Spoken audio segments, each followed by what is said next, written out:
آله وأصحابه أجمعين. رب اشرح لي صدري ويسر لي أمري واحلل عقدة من لساني يفقهوا قولي. اللهم لا سهل إلا ما جعلته سهلا. اللهم ربنا سهل لنا فيما نريد ونجنا مما نخاف بفضلك لطف إنك على كل شيء قدير. السلام عليكم ورحمة الله وبركاته. وعليكم السلام ورحمة الله وبركاته. فالإفهم تكون مسامح بسم الله بكل متوجه أمن مدبوزي شخص سيمونجي olunaku lwakubiri ennaku z'omwezi tuli mu kiro ekyabiri munya mu mwezi ogw'ekitiibwa gwa Rajabu, ekitegeeza tusigaza ennaku wakati wa 36 kwa 35 okubeera nga tuuka mwezi gw'ekitiibwa gwa Ramadan. Tukulisa wenna ava mu mirimu gyo, ava mu kola, ava ku mikolo egy'enjawulo. Twebaza ne Allah subhanahu wa ta'ala ebituuseeko eby'enjawulo, tusaasira bonna bafunye emisiibo egy'enjawulo nga tubagamba nti inna lillahi wa inna ilaihi raji'un. A'zama Allahu ujurakum. Mwenna bafunye emisiiba gy'okuziika, emisiiba gy'okufiirwa, emisiiba gya bizinesi, Allah subhanahu wa ta'ala ebiwaatu wabigera ate nga subhanahu wa ta'ala mu kino kyonna ky'Allah kyageredde oluvannyuma lwakyo wabaayo ekintu kyayo singa ogumiikiriza kwe butuusa ku muntu yenna yenna afunye omusiiba ku ebyo Allah subhanahu wa ta'ala yamuteeketeekedde mu maaso awo. Tuli mu puroguramu y'etumanya obusiraamu, tutunuulira olunaku lwa Lwokubiri emmaali y'abasika, emmaali y'omulekwa. Twebaza mwenna bwe tusitambula nabo entakera abataba ku puroguramu zaffe zino ab'enjawulo, mukanda wange Haji Masud nahjatmansud.com, Alhaji Shuaib Dembe, distributor Sebo naawe tukwebaza okubeera nga puroguramu gibaako, Haji Amiri Sewanyana n'abalala bangi nnyo mwenna Makka Madina, abalamazi baffe okuva ddala ku August paka bonna bwe tuli na buli muntu yenna atya ku rediyo ate kubeera ng'ayiga eby'enjawulo. Tusaba Allah subhanahu wa ta'ala atadde kuwayo amabenga obusibu obulungi. Olunaku olwaleero tumaliriza kye bayita al-kafarat oba emitango, engeri tukikwasaganyamu ku muntu ng'afudde. Omuntu bw'afa ng'alina ebiyama, ng'alina ebintu byabadde alina okutuukiriza, tekitegeeza nti omusango agumazambiro. Nga walaba abantu ab'enjawulo nti balaba nga abangi gamususeeko ye nga yeetuga agamba nti banaavunaana mulambo, nze sijja kubeerawo, mwana wattu gwe kennyini bisigala bikyali mu bulago bwo. Era gwe musomo Sheikh Omar Kasule gwatutwalamu ennaku zino lwakwe tuba tubeera nga tutambulako nga twegerako ennaku zino.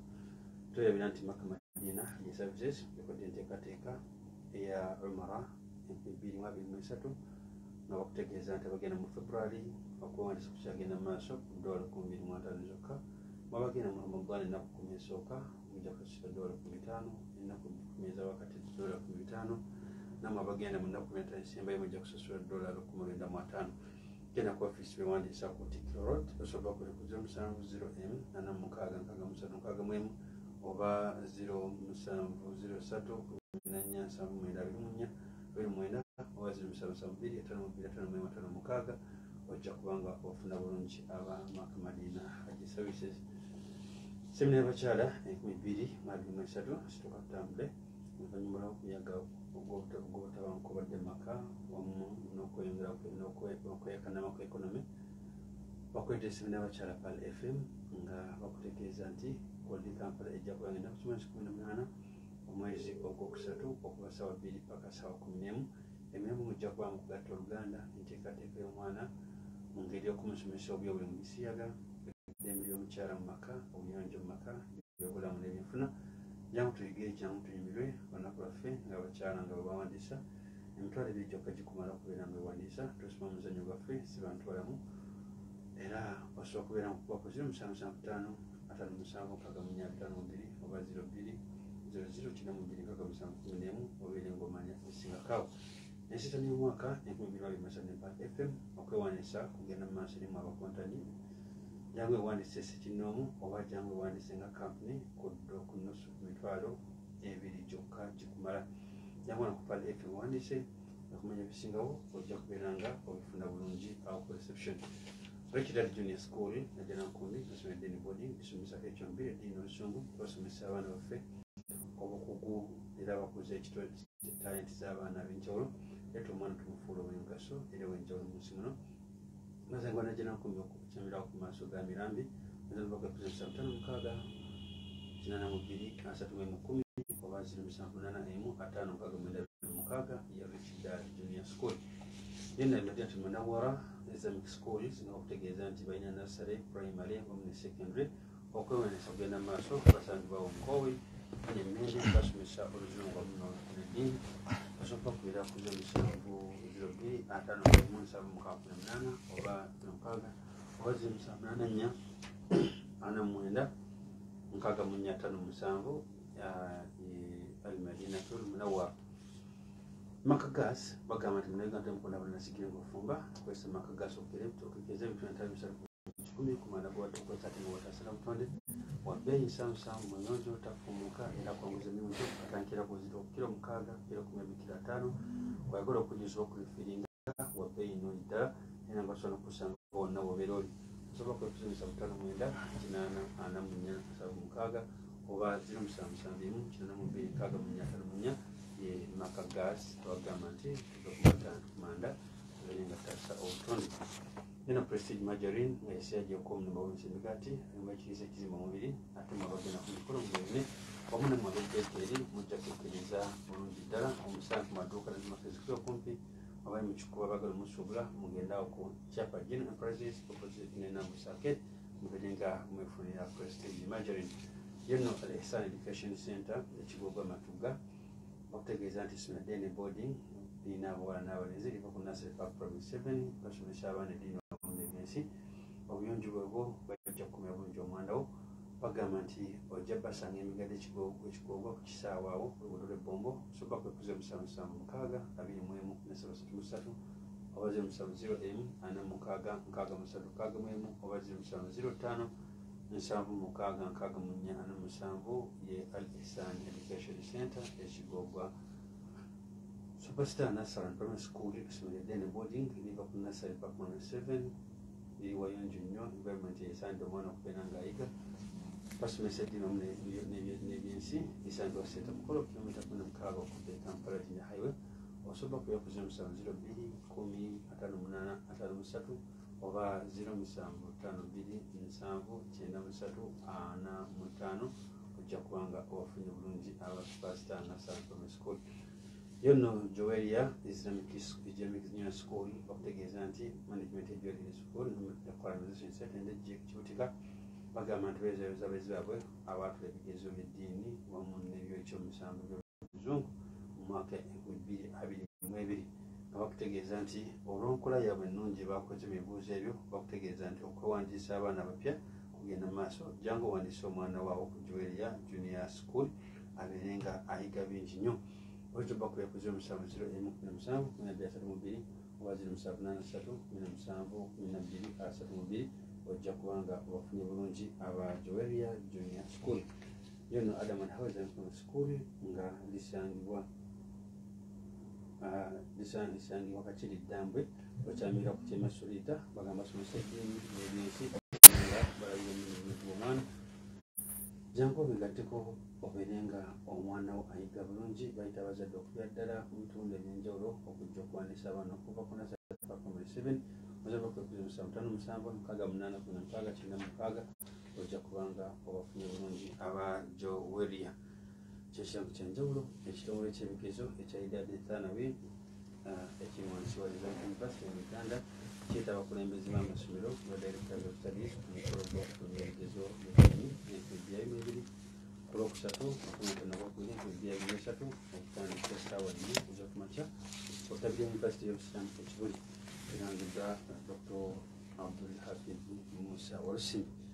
Bwetuba nga tuvuddeyo nkakasa yenna abadde alina kyakola wetegese bulungi okugenda nga tusoma muganda wange kiza Abubakari Mutumba okuva mu Kaciri nkakasa program koli ndabira Sheikh Sajjadi Buyungo wamu ne Sheikh Lukman Kabuga okubeera nga na program kabali bawuliza bulungi inshallah. Nkakasa Sheikh Amaru omaze byonna byabadde bategeka okubeera nga otuusa ku radio olunaku lwaleero.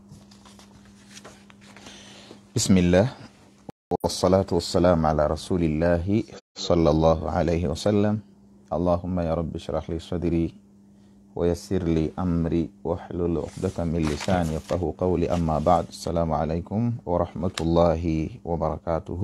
وعليكم السلام ورحمة الله tutandike n'okumwebaza Allah subhanahu wa ta'ala nanyini matenda amajjuvu akyatukumye okutuusa akaseera kano nabanga akyatuleseewo si kinyumo wabula kyengera mu byengera Allah subhanahu wa ta'ala byawa abaddu be lidhalika nashkuruhu wa nas'alu lahu alkhair kulli fi baqiyati hayatina. Allah subhanahu wa ta'ala tumusaba atuwa obulungi mu buwangazi bwakyatuwadde ku nsi kuno obutono ennyo. Allahumma ya rabbi amin. Sheikh kutandikirawo nsomo gwaffe tuli ku kafarat ne tetwerabira nti omulamu ko tuli omunene gusinga obukulu gwogera ku kiyitibwa al-huquq al-khamsa ebivunaanwa ebitaano ebintu ebiteekeddwa okubanga bikulembezebwa ng'omuntu avudde mu bulamu bw'ensi. Tuli ku kintu ekyokusatu paati ey'okubiri. Ekintu ekyokusatu kye tuliko oba ekisookera ddala twagamba bakiyitamu nutajihiz enteekateeka y'omufu okuva lwavudde mu bulamu bw'ensi paka lwaziikibwa. Ne tugenda ku kyokubiri kiyitibwa ad-duyunu al-mutaalliqa bi'ayni tarika, amabanja agakwatagana ku bintu omuntu byalese mu nsi, simu yo gyolese, motoka yo gyolese, takalyo, nyumba yo yonna, emali eyo gyolese, biki ebigibangibwako, biki ebitali bibyo, biki byewamalayo, biki ebiriko emitango, biki ebiriko bisoso gyonna simanya atero ne simanya biki byonna twala tugende. Ne tugenda tufa ku ekyo tugenda ku ad-duyunu al-mursala. Ad-duyunu al-mursala gegayitibwa amabanja agali yani duyunun takunu fi dhimmati al-mayyit. Amabanja oba ebibangibwa nga biri mu nsingo ya buli ssekinnoomu mu bantu nga gwe omuntu biki ebikubangibwa. Era twalaba ebyenjawulo ebiriwo, twagamba okusookera ddala bino birimu emiteeko ebiri. Muteeko ogusooka guyitibwa duyunullah au dainullahi, ebbanja nga liri wakati wa Allah n'omuddu we. Ne tulaba duyunul adamiyi, ebbanja liri wakati w'omuddu n'omuddu. Ng'olwaleero tukyagenda mu maaso n'ebbanja lya Allah subhanahu wa ta'ala ku muteeko ogusembayo nga kwe tuli eziyitibwa al-kafaratu, emitango. Tuzze tuzinnyonnyola ez'enjawulo era ne tugamba nti emitango gyatekulwa eri abamanyi ne batugamba bagiteekulamu emiteeko etaano. N'examples ez'enjawulo era tugize nga tuziraba ez'enjawulo. Twasembayo nga tulabye omutango oguyitibwa oguva mu kibayita hanathul yamin. Omuntu yenna aba asazizza mu kulayira. Singa omuntu aba asazizza mu kulayira kwe, kyatteeka alina okukola ki? Okuwa omutango. Oyo naafaanagana gwe bayita khalfi nadhir, aba asazizzaamu okweyama. Anti inna nadhira mithlu al-yamin. Okweyama kuno okufaanaganako n'okulayira.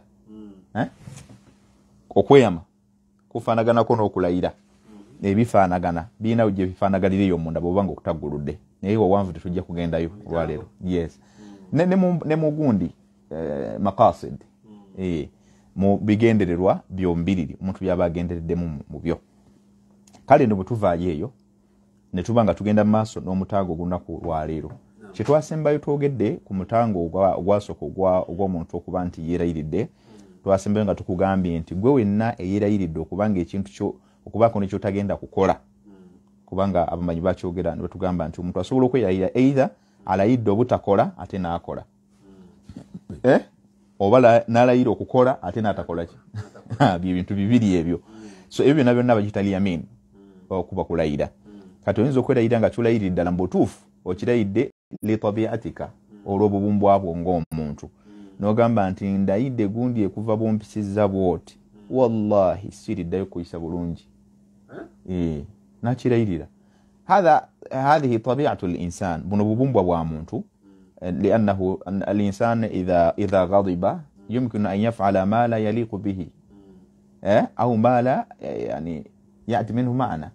Omuntu asobola okukola n'ekitalina makulu mu mbeera y'obusungu, naye idha ada insaniyatuhu, bw'abanga azzeemu bayita obuntu, insaniyatul insan, obuntu buba bukomyewo ngazze mu mbeera ze ez'obuntu, ate atuukamu n'alowooza ye keyineeganagana naye mbutufa anakoze kikyamu. Naye ng'ate olwedde hanatha, yani maana dhalika yani halafa thumma hanatha baada i'adatu insaniyatu al-insan. Kati kiri trap yo abamaze okugigwamu.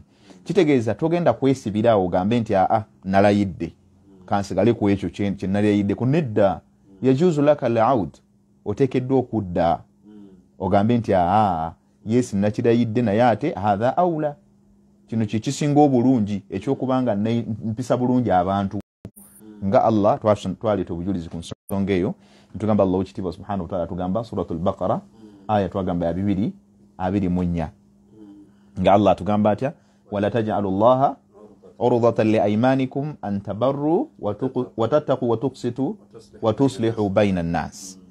Allah subhanahu wa ta'ala tugamba nti abange muleme kufuula Allah ng'ekyekwaso, muleme kufuula Allah nga omuziziko, muleme kufuula Allah nga gwe mwesigamiddeko nti yabalemesezza okukola obulungi okulongoosa eri abantu oba okumutya okukola ebyo ebyeraga okutya kwammwe eri Allah subhanahu wa ta'ala. Yes, ate ne mugamba nti yabalemesezza nedda. N'olwekyo tugamba twamaliriza nga tugambye sazaamu okulayira okole ki ow'omutango okole ekisinga obulungi. Hatha huwa. So ekyo kitwasembako Sheikh. Olwaleero insha Allah tabarakahu wa ta'ala tugenda kubanga ate tunuulira omutango ogwokubiri ogwetebwa kafaratul halq fil hajj. Kafaratul halq fil hajj, omulyango oba omutango gwokusala oba si kusala okwemwa ogwokumwa ng'oli mu mizizo egya hijja. Kafaratul halq fil hajj, omutango omuntu gwawa singa kamutanda an fa'ala ma'dhura min mahdhurati al-ihram, kubanga sigwa kusala gwokka waliyo n'emitango emiki emirala. Kali bagutali omu kusala kubanga jonna n'okusala enjala nakwo kusala siwe kiri n'okubwamu n'okuluma hatha alkullu kusala. Kati kafaratul halq omuntu okubanga amwa oba okwemwaka akoya konna ng'oli muhram fi ihram. Naam, anta muhrim. Naam.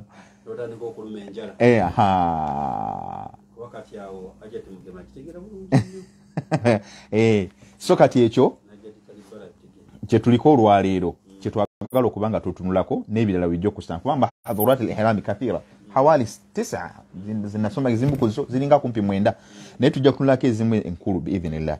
Qala Allahu ta'ala, Allah subhanahu wa ta'ala ayogera mu Qur'ani ekitiibwa n'atugamba a'udhu billahi minash shaitani rrajim bismillahir rahmanir rahim ولا تحلقوا رؤوسكم حتى يبلغ الهدي محله فمن كان منكم مريضا أو به أذى من رأسه ففدية من صيام أو صدقة أو نسك.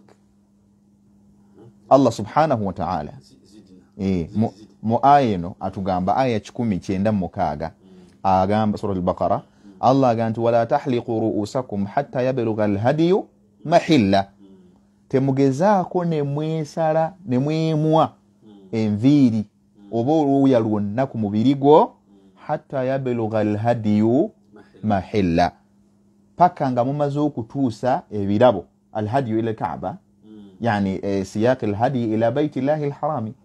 Edda abantu bajjanga n'ebirabo byabwe, bajjanga n'ensolo zaabwe ezisalibwa engamiya, embuzi, ente, katugambe buli kisalibwa ndiga nga bajja nazo ezigenda okusalibwa nga bali muki mu hijja. Kino bw'okyogera abali bagenzeko Makka mikolo gya manasikil hajj bazimanyi bulungi bwe zikola ki bwe zitambula. So abantu tebakkirizibwanga kwemwa oba kwejja kukooya konna ku mubiri okutuusa nga amaze okutuusa ekyo ekisalibwa oba ekirabo ekiweebwayo ila Allah subhanahu wa ta'ala. Faman kana minkum maridan, mummwe singa mubaamu omulwadde oba singa kisangibwa mummwe mulimu omulwadde, aw bihi adhan min ra'sihi, obanga ayina ensonga yonna oba obulwadde bwonna oba ekimutawaanya ekimunyigiriza kyonna mu mutwe gwe, kitegeeza nti okuba mulwadde wa biguuna. Manye biguuna nabyo birina obuzibu mu mutwe, omuntu aba biina bulwadde, oba ng'alina amabwa mu mutwe, oba ng'alina al-qummar, eri abalina ensekere yaafe. Yes, ngesekere ngeri amayina enseke oba enkukunyi anti sinzira kumvi obe ayi kiko kyakiro naye ensiku enkukunyi zikuluma ne woba otunula ne woba oyogera ekiku kikulina nga weebase naye ate enkukunyi ensekere kati ebyo na adha hadhihi kullaha adha takunu fi ra'si al-insan bisobola okubeera mu mutwe gw'omuntu.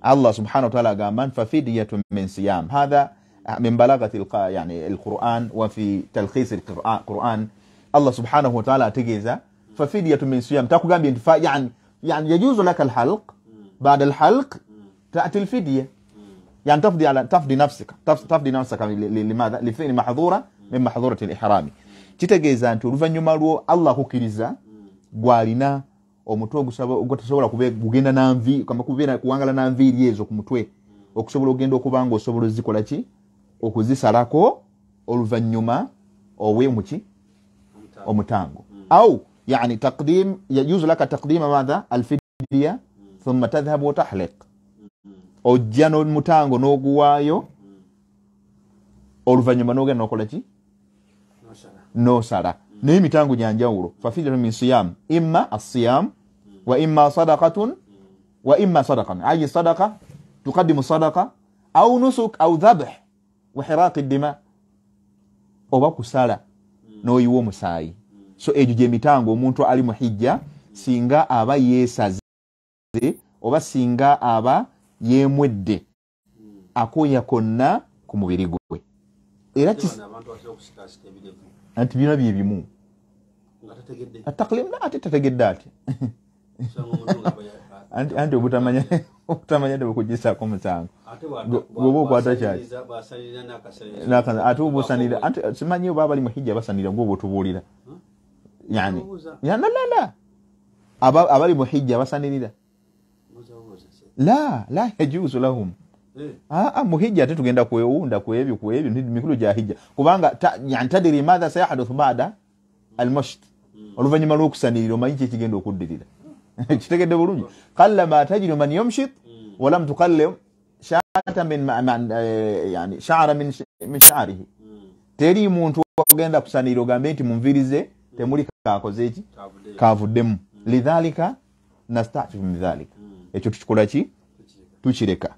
طيب قال الحافظ ابن حجر nibu churika almuhim kafara tugikoze eki singa omuntu afa ng'obadde tonnawa mutango ogwo oteekeddwa okubanga bwaguwandiika either nga tolina busobozi awo mu kaseera ako n'owandiika ti bannange mu kiraamo kyange olwo ti mmanjibwayo omutango ne nasala oba neemwa mu kaseera akahijja nga tunaba kubeera nga yani kabla tahallul nga tunaba kubanga tukkirizibwa kubeera mu kaseera ako nga tusobola okukola ensonga ezo. Amma baada dhalika bwetumaliriza ogwo ate tulinayo kibayita kafaratul qatl guno gwakubiri watwagamba giri etaano الكفارات 5 الواردة جري تانو 4 منها جاء في الكتاب والواحد جاء في السنة وقوموا اينا ججة في القرآن الكريم اتي امللا نغنيونيروا ني ابيغام بك محمد صلى الله عليه وسلم kakati kafara isoka je twalabye al-yamin omutango gwokulayira ogutwagumaze omutango gutuzzeeko gwokubiri al-halq fil madha fil hajj au fi'l mahdhura min mahdhura ايش al-ihram okola kyonna ekyaganibwa nga ekintu kikakasaako imma hiraqi dami au siyam ontegedde bulungi au sadaqatin nga kikakasaako kola ogumu kweje mitango esatu imma kusiiba wa imma okuyiwa omusaayi kwe kusala ensolo bamugamba kasitamba ihram n'otuula obubi Allah teka soko oteekole emitwalo asatu kusala nenga budakiika yebumbako ngaabuuza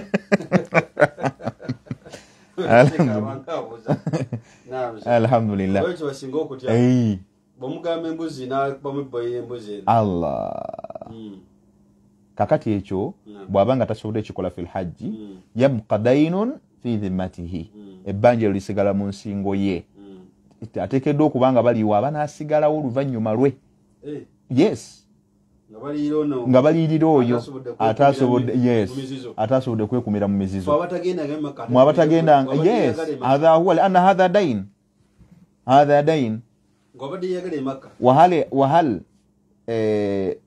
الخطأ الذي فعله الإنسان في الحج هذا يعني شطر أو شقة من الحج هذا شق من الحج الخطأ لا الخطأ لذلك تقوم يعني لمساعدة من مات ولم يدفعه وإن كان تهاونا وتكاسلا نحن لا ندري ذلك كيف تحكم على ما لا تدريه وقلنا كل أمر تكتشوتا لا حسب العادة كيف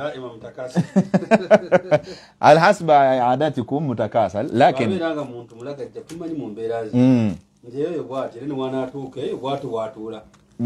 ekoke bwatyo kitwale bwatyo nefe tunatugera banja tunatulisasula tetujagamba nti takasala alayhi la الدين يبقى في ذمته مثلا إن كان نفرض takasala singatu ganti kali yabadde mulagajjavu naye nga jaa man yatlubu hadha ad-dayn ne wajjange banje eryo waliwo nanyini yali kola hal nanzuru fi takasul al-insan au nanzuru fi man yatlubu ad-dayna tutunula kuona abanja biri amma takasuluhu fa bainahu wa baina rabbih obulagajjubwe busigadde wakati we na Allah we tayyib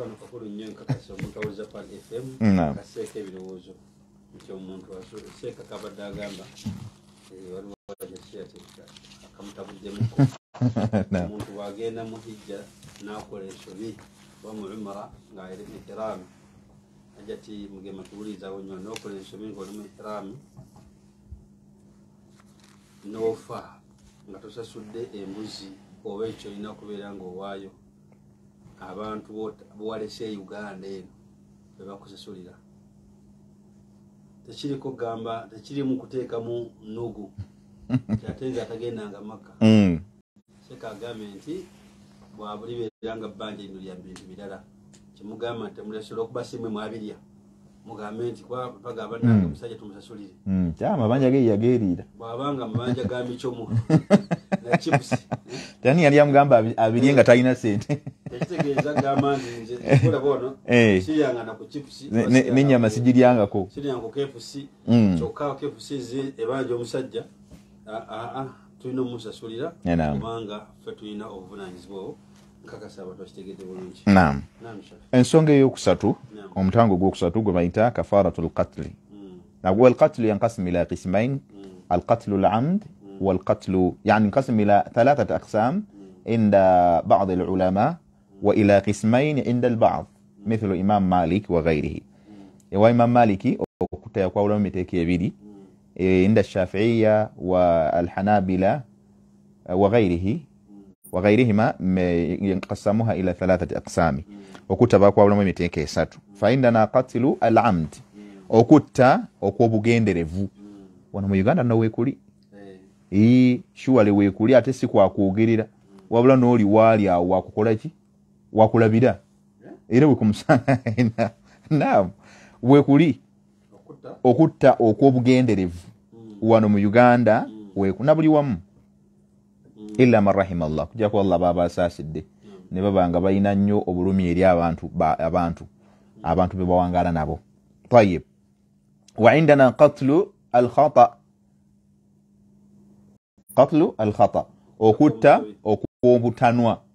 okwobutanwa وشبه العمد kati shibhu العمد abamba jizingira mu amdi biba byefananyiriza kati okutta kuno singa omuntu atta omuntu namutta mbugenderevu yajibu al-ikhtisas alayhi tumuwolirako eggwanga naye alina kuttibwa idha qtassa min alqatili al'amd singa omuntu ajja ngabe atise munne kyateeka fala tajibu alayhi kafara bwe tubanga tumwesasuzza ne tugamba nti mathalan fulan katala fulan gundi yasse gundi nekikakasibwa obujulizi ne bujja ne mu kooti ne bweyoleka fabaana annahu qatil nekikakasibwa ddala butuufu wa hatta huwa nafsuhu qarrara ala dhalika neke nyini ne wakobuki obujulizi ate in qarrara al insanu ala nafsihi fala nahtaju shuhudan ghayrahu yes tetwetaaga bujulizi bulala kakati oyo yuqtasa alayhi المسؤول القاضي بعد المحكمة هذه لا هذه قضية المحكمة نعم هذه قضية المحكمة الشريعة محكمة الشرعية إجن إن سونغ زيغويرا مكوتي إلى مزامتيكا غاتي غشريعة أقالوا كلام لي كندم يا الله سبحانه وتعالى ono atwalirwa maaso g'omulamuzi omulamuzi namusomera ayat wa ahadith wa athara wal athar min qawli sahaba wa af'alihim nebirala nabamunyonyola wa yunzaru fi qadiyatihi aidan nemsonga inetunulwamu fa yuqaranu bayna ma fa'ala wa hukm ash-shar'i fayasdiru al-qadi al-hukm li-iqtisas alayhi al-qadi nalo kafulumye etteeka eriyokubanga naye akola ki atibwa so idha qutila qisasan bwabiranga tiddwa olukumuulira ke gwanga kwoyo gwaba yakoze eki gwaba yasse fala kafaratu alayhi oyo abatagenda kuwa muki mutango okategede bulungi olutaba ko muki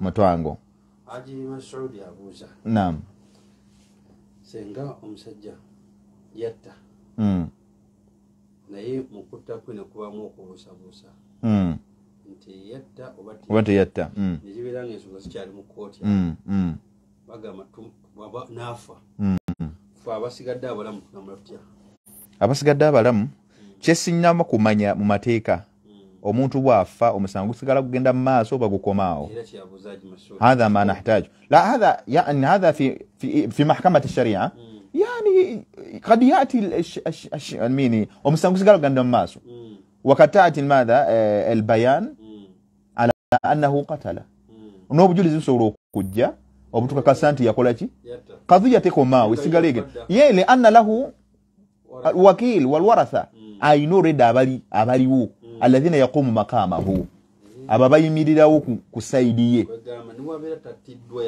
yes nibo batatidwa yaqinan fadainu yabqa fi dhimmatihi fa innahu mata qabla yani qada' alqadiyya nga ensonga tena bakugwa kati segeze ensonga yabagenda okuyimirirawo makamahu kati qadhi abatagenda kulamula nti atibwe ledda kubanga innahu mata bal sayahkum bid-diya sayahkum madha bidaf'i ad-diya olajja kulamula nti atekeddwa okutoola ki wadiyatu fi dhimmati ashabi asamada diya kinga 110 zagenda okutoola olagenda kutoola diya yanga 110 walladhi yadfa'uhu man ashabihi yani alwaratha nam min asabati nam okufa koli tekutegeeza nti bali abafiirwa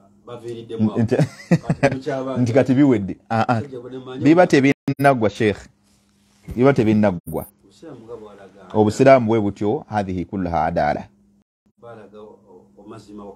naam so tugambye naye ate tugambye nti wali eri al-iqtisas yakunu kafi baada maqtali man qatala singa tuba tusoya yatta olukitegeeza kiba kiwedde tetwetaaga kafara kuba kafara ebere ya diya ya ngamia 10 ya kafara amma idha afa awliya'u alqatil singa bali bananyini muntu ndozo labye kati bananyini muntu yakumuna maqamahu yashkauna min qatli sahibihim bali bayimirirawo ku kifo kyano munnaabwe gwe basse olubaberanga ye bo be bafuuse ye ontegedde bulungi idhan singa bavayo ne baga nedda fe tumusonyire tujja kumutta ontegedde bulungi فيجب يقول العلماء إذا عفي أو إذا أفى عليه أولياء مقتول سنجاب لي بناني المنتما مسونيوا فتجب عليه الدية والكفارة yes فتجب عليه الدية والماذا سنجاب مسونيوا aha نبغى ما تترتيبوا تاتو مسوني ترتيبوا kitegeeza nti akunumba bukunumba. Alina okuwa ddiya addiya alina okuwa ddiya yes ngamiya 10 wal kafaara singa ategeere ngamiya 10 oyinza bakubisizaamu kaawo siya millions 3.7 okunya nya times 10 obukadde sibina ndowooza bwebo obukadde bina bw'olina okuwaayo ng'ossa omuntu omu ng'ate omuse amdan kiri kyakuba nabo batenga ne bakuba obutayimbwa kitya kuma abavuga ebidduka abavuga zi taxi abaziga ziroole abayitawo n'osanga balina kubakuba n'okanyuga Allah rabbuna yu'inuna ya rabbi. So وجمهور الفقهاء يرون أن القتل العمد ليس فيه كفارة. naye abamanyi abasinga obungi kubanga bano bakigambye nti القتل العمد إذا دفع الدية لا يحتاج الكفارة. كفارة شيء والدية أيضا شيء. nti okuwa ddiya kintu kirala ne kafara nakyo kintu kiki kirala. Omutango ne kafara kuba kiri lazimu. Okitegedde bulungi? Yes. Kakati kafara kitwandiisenga esobola okuba nga compensation oba engassi. Anti kafara kisinziira ku description nga bwe bezze. Kati kafara y'oli eyabadde eyasaze enviiri mu hajji yakusala mbuzi engassi compensation oba okusiiba. That is options ziri 3. Ekintu kyewandi kikoze kuba twakinyonyola kyekintu kyokoze okujjawo ensobi gy'okoze. Gwe mulimu gwonna gw'okoze imma saddaaka oba kusala oba kusiiba ng'ojjawo ozibiikiriza ensobi gy'oba okoze eki gy'oba okoze. Kakasa ekitwa kinyonyola ku ntandikwa. Naam. So netugamba waneeno kyava gamba nti innahu ithmun kabirun agame takfiruhu alqisas. Abamu bamanyi bagamba nti on takkirizwa kuwa kafara. Tajja kuwa kafara. Ontegere bulungi? Kafaratul qatli addiya. Omuntu okubanga se alina kutola gundi ngamiya nawayi ngamiya. Kati bagamba mulama nti omuntu wabanga senga se mu bugenderevu. Okategera bulungi? Omuntu waba senga se mu bugenderevu ng'omuntu amusenga naye kenyini akimanya akigenderedde naye wako n'obujuliza nti namusse ddala kituufu fala yajibu alayhi almadha addiya bal yajibu alayhi alqisas. Oyo tugamba nti nedda kafaara ya ddiya nedda teyeetaagibwa naye akole ki engeri gy'ataategedde value ya bulamu bw'oli naye talina value ya kusigalawo. Okategedde bulungi? Yes. Si butategeera engeri kuba kimanyi engeri gy'ataawadde value kuba bugambo butategeera kiba kitegeeza yasinga tamanyi nti okutta kibi. Okategedde bulungi? Naye engeri gy'ataawadde value bulamu bwa munne naye okubaawo okwe tekirina mugaso. Ate wallahi singa twali tugendera ku mbeera eyo simanyi oba muno Uganda mwali baddemu abantu abeewaana okutta bannaabo. Simanyi ngwe kimanyi nti botta nayo bagenda kukimayo mu famire yo bagenda kukimayo mu nnyumba yo kamera zakulabye ne zikwata ne bakuleeta mu kooti noga nti ddala kituufu no confessinga ne bakutwala wali eri ku front line oba bakubye masasi simanyi wano keswasi bayinza gikola bati oba bakutemyeko nsingo nge Saudi bakola dala hal yabqa mithla hadhihi al-athami indana sikakasa atenga sinambya sikukubira mu kyama naye mulujjudde aga nti bannange nti abeekawempe mwena mukuŋŋaane gundi yazizza omusango yasse munne wa famire y'abagundi naye twagala tumukoleko bakiyita bati tumuwolereko eggwanga nga nammwe ensi mukola ki mulaba. Hatha yakunu radi lighairihi aw radi ilmu'tadin eri abaali badde attempted to that bajja kubanga nabo bulu bajja kustopinga bajja kulinya bakiyita kulinya ku wakati ye break. Naam. Mugenda mu ssala abantu baleka emmotoka zaabwe nga teyefiirayo najja nagiteekawo nadduka mu nasanga jama naye wano ogirekawo Allah osanga obutaala tekuli ye butaala bwokka kisinziira ala rahati sarik kisinziira kukwagala kwa mubbi kyayagadde in arada an yastalimaha kulla yasuuquha wa in arada an yakhudha alba'da akhadhaha atwala baba yagadde kutwalako obutaala busumululako baba yagadde kutwala yonna kuba ono mu Uganda si bababbi bebeerowooza amina ya rabbi amin. So kyetutunuulidde ku muntu twasse agambye annahu hadha ithmun kabir, omuntu okutta omuntu bannange zambi dene. So takfiru alqisas omuntu okubeera nga akola compensation ku kyo alina kubanga naye awolirwako ggwanga naye attibwe biqatili alqatili nga tulina kutoyasi. Qala Allahu ta'ala obujulizi ku nsonga Allah agamba أعوذ بالله من الشيطان الرجيم بسم الله الرحمن الرحيم ومن يقتل مؤمنا متعمدا فجزاؤه جهنم خالدا فيها وغضب الله عليه ولعنه وأعد له عذابا عظيما. ما شاء الله تروي يا ودي وقولي للشيخ أبيك وين Allah gamba waman yaqtul mu'minan muta'ammida, oyo yennatta omuntu naddala ate nga mukkiriza nga gwose mukkiriza muta'ammida yani anta ala wa'i واخترت ذلك وأنت على فهمك السليم. Yes. Watta ate nga n'okikola nga naawe okimanyi kyenkola kitta. Ontegedde bulungi? Allah subhanahu wa ta'ala fajazaa'uhu jahannam. Tolina kwoza kwonna wabula omulimu gwe ujja okulamula yempeerayo khalidan fiha yani takunu fiha tolinayo raja fi khuruji minha, ogenda kubeera omwo bweya na bweya bwa myaka ate wa ghadiba Allahu alayhi. Tekikoma ku ekyo ne ku nsi kuno Allah subhanahu wa ta'ala otambulira mu busungu bwe.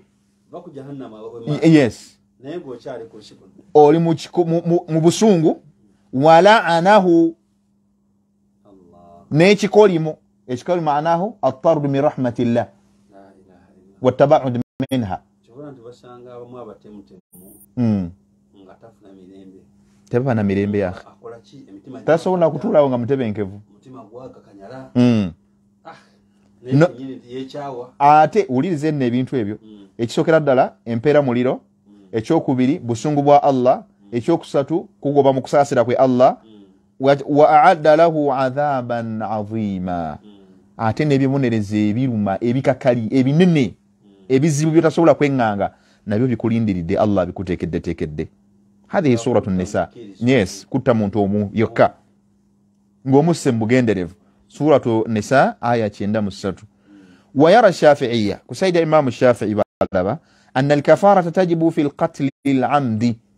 nti okumuntu okuwa kola compensation yokuwa yo mutango nga yasse mu bugenderevu kyateeka eri Imam Shafi لأن الكفارة إن شرعت للتكفير الإثم في القتل الخطأ فهي من القتل العمد من باب أولى أي من الأولى من أولى. agambye nti bwe kibanga kyalalikibwa ng'omuntu asenga bw'abasi asembutanwa kubanga nako kutta kitegeeza ate bw'abeera nga akiwadde era newankubadde nga asenga agenderedde era nakyo kiba kikola ki tekigaana kikkirizibwa. Kkiriza tuwunzike mu kusookera ddala nga tugenza kutula ti kafaratul qatli al khata. Ontegedde bulungi? Okutta okw'obutanwa wal qatl twagambye kulimu emiteeko ebiri al khata wal madha wal amd, okutta okw'obugenderevu n'obutali. Naye alqatilu izhaqu ruhu min aljasad, ye muntu okubanga otta omuntu n'oyawulula omwoyo gw'omuntu ku mubiri gwe kubanga okufa kitegeeza. So alkafaratu fi lqatli alkhata idha fa'ala al-insan shay'un yubahu lahu, singa omuntu akwata oba akola ekintu kyonna ekimukkirizibwa okukola ekitalinaako mutawaana ontudde bungi faqatala ghayrahu khata'an, naye ate najayisa nga amukola ekintu ekyo amaliriza nga atalina gwasse. Ontegedde bulungi? Naye nga kyabadde akola tekibadde eki tekibadde haram, kibadde kikola ki kibale kikkirizibwa ka an yakuna arada saida ng'omuntu okufuluma oba mu nju ye nga agenda kuyigga oba nga ayagadde okugendako mu kuyigga fa asaba musliman ma'sumi ddami n'agenda mu kuyigga kwe walabye bw'ati awali akasubi akenyeenya n'aliiga akasaali wali abayigisa n'emmundu oba n'akwata tageti bw'ati ng'alaba akasubi kenyeenya ate abadde ajjagulya buufu bwa nsolo naye agenda okulaba ate gwakubye ng'akubye muntu mu'minan oba musliman otegedde bulungi kubanga kisoboka osobola okuba nga wagenze okuyigga ng'ojja ogobera obuufu obw'ensolo naye ng'ate waliwo eyakusoseyo ng'ate yayitire mu kkubo ddala oba kategedde bulungi mwenna nga muli bayizi ne mwensangayo ku ttale kati gwe olabye obuufu bw'ensolo olaba ebigere gye biggwera ate olaba waliwo ekyenyeenya n'ogamba nti eno ngimaze naye ogenda okukuba bw'oti fatalumi adamiya masuma ogenda okukuba ng'okuba ate ndo kakutane nkubi neiba fulani gwe mbadde musaala naye ng'opye sasi naawuga wali n'ogamba subhana maliki dayyan olabye osse khata'an osse mu buki mu butanwa butali bugenderevu n'olwekyo au hafara hufratan oba okusima ekinnya naye nti fataradda fiha insan omuntu n'abeera ng'akigwamu fataradda insana ghayruhu omuntu n'akigwamu au faala shay'un kana sababu fi qatli ghayrihi oba n'akola ekintu kyonna ekivuddeko omuntu okubanga ate kiyitibwa kukola ki okufa naye ng'ekintu tewakikoze yani qasdan wa iradatan biqatli al-insan nga tewageneddemu kutta bantu oba olina gwe watagetinze naye ate ne kiviirako omuntu okukola ki okufa walam yakun yaqsudu idhaan nga tewakigenderedde agambye nti fadlan an gharad madha au fa'ala shay'un kana sababun fi qatli ghayrihi walam yakun yaqsudu idhaan ontegere mungi fadlan an gharad al-qatl fahuwa qatlu al-khata singa omuntu bw'abeera nga bw'atu yakikoze naye ate najja yesanga mulimu ente yafudde naye ng'afudde khata ekyo kitwalibwa okuba nti omuntu yafudde muki mu mbeera ey'ensobi mu ngeri y'obutanwa wayulhaqu bilqatli alkhata'u alqatlu alamdi assadir min ghairi almukallaf era qatlu alkhata okufa kuno okw'obutanwa kugeraageranyizibwa n'okufa oba okutta okw'omuntu asse naye ng'omuntu oyo amakulu tavunaanibwa mu kutta kwe newankubadde nga asse mu bugenderevu kakatili sabiyi walmajnuni omwana oyinza okuba nga weebasi kyova olaba nno tulina okwegendereza obwana okuba nga buli waka nga oli awo wumuddeko mu ddiiro ate ng'ebyambe biri wali mu sinki owulidde olaba omwana alabye maama asala obutungulu ng'ajja akwata naye akambe yes omwana najja ateeka akasooko ku nsingo kakana bw'ati akutudde omumiro ne kaagala kagezese naye kati oyo omwana tagenda kuvunaanibwa naye ate obulaga jjavu tujja bussa ku ggwe lwaki watadde ebissa okumpi n'abaki n'abaana waneewe kiba kiguddewo khata'an nga kiguddewo kuba waliwo kyotagaana kugwawo si buli kaseera nojja kubeera ku bwerinde omwana ayinza okugenda mu ffumbiro nayaba nga kaso yakazya mu ffumbiro nga tewategedde mu mbeera efaanako bwetyo oba omumajinun omulalu naaba nga kigwe kituuseeko mbeera efaanako so okutta kuno kwonna kutwalibwa nti kuli kuki kuli kuno okufaanako bwe tukuli khata kwa nsobi nga bwe tuwadde ebifaananyi ebirala bingi ebyajja kalwa ate agenda kuvunaanibwa atya oyo tavunaanibwa illa okujjako ng'omwana oyo omuntu gwasse nga asse muntu atali wa famire yo oba kategedde bulungi ng'alina asse muntu w'abalala bw'aba nga asse gwe kitaawe ate tugenda mukola tunamutanza tumugambye nti aweddiya nedda naye ate singa aba asse ng'akaso yakajje mu nnyumba yo n'abaina ng'akazannyisa natta ate neiba oba kategedde bulungi taata w'abaana ba neiba ng'ate gwagenze n'akolerako ebyo olwo anta al-abu taqumu fi madha taqumu fi madha fi daf'i ad-diya olwo mwe mugenda okusasula ono gogenda sebo okusasula hakadha ne bwaba mulalu ate ne bwaba mulalu nga yera akikoze the same thing era kijja kusigala nga namula yemu na Allah sasa pa FM tumusaka jo tunulide omitango tunulira ne dia okuwayo ya chikumi singo mukato omuntu either tunulide okutokwetinerwa etugamba wokwatira kumukiriza boti abantu twagala nnyo okwetisatisa n'okuyingira mu mbeera ezimamu okutako omuntu oyinza okutamuta direct naye wolabikira mu mbeera y'okufa okw'omukkiriza boti Allah subhanahu wa ta'ala yagamba nti gwe ensonga zo zaggwadda fajazauhu jahannam gwe obudiro obwo bwa jahannam ate ku nsi kuno nga tunakusanga jahannama alaihi olina obusungu bwa Allah subhanahu wa ta'ala walaanahu olina ekikolimo kya Allah tolina mukisa gwa kubeera mu kusasira kwa Allah subhanahu wa ta'ala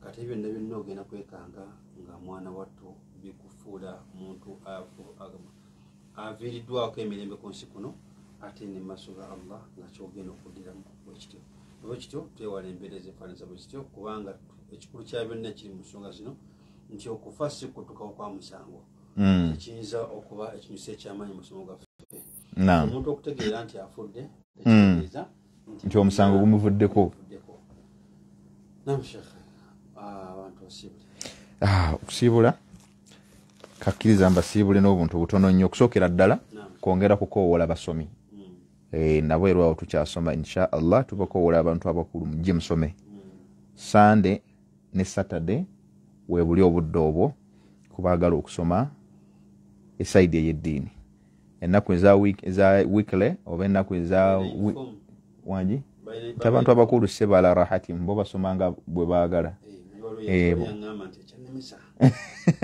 anti uniform waffe tetwambala uniform wabula kitakkiriza ennyambala etali ya buvunaanyizibwa naye ennyambala y'obuvunaanyizibwa bi'awnillahi ta'ala tubagamba mujje musome marahala zonna weeri tukutanga ogenda ku university ng'eddiini ogisomye bulungi noyagala n'omusiraamu omupya gamba nti n'omusiraamu omupya oyinza ogamba n'atamanyi kula yasaluna naye wali watayiranga na kigambo salaamu nti salaamu alaikum takiwulyanga nako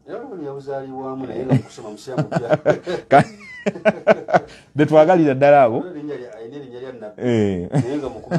sebo bonna betwagalira ddala abo tusaba Allah wekitiibwa bawe obusobozi mujje musome biidhnillah sebo bakolera ddala n'embaluwa ne bazifuna era ne ku mwaka guno insha Allah tusuubira okutuuza thanawi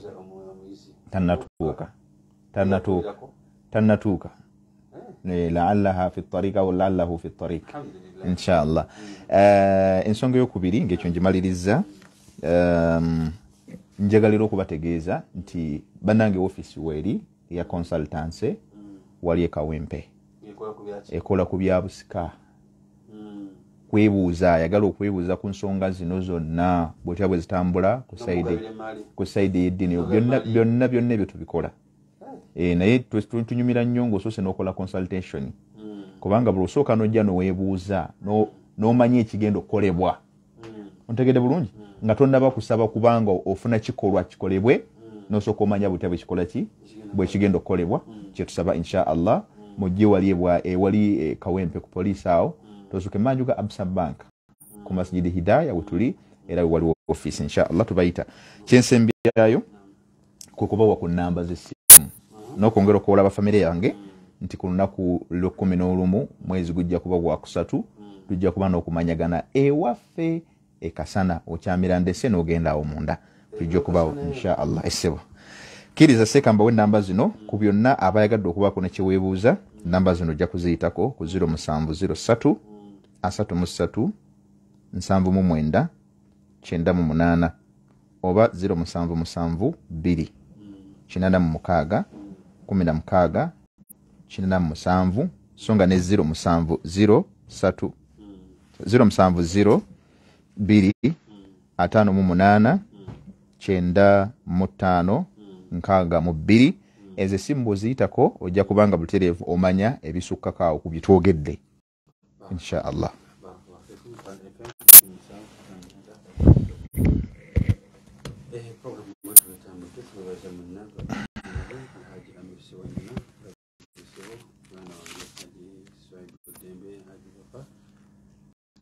obaddeko hajeti mukima aba hajeti Sara Makamadina nawe nkola programu gibaddeko bulungi na buli muntu yenna bw'ottawuna program yaffe enjawulo alhajimasud.com ne hajjati awo namwe mwebale kubeera nga program zitwala maaso kakasa tukasa ekifo kyalina nti tutuyize tugezeeko bitugende bannaffe aballa kubanga omusomo mukulu ekyokubiri gwalina wewandiika oli seefu nnyo kubanga omusomo guno si gwakuzanyirako kasiika emu tuyinza okubuuza ebibeera nga bidduse kubanga tulina wabinotinga tubaagaliza ekiro ekirungi okugambidda ku ya sports era nkakakasa nti mukulu Ivan yatulisedde n'okutupaase era nga batwala maaso tubaagaliza ekiro ekirungi. Wassalamu alaikum warahmatullahi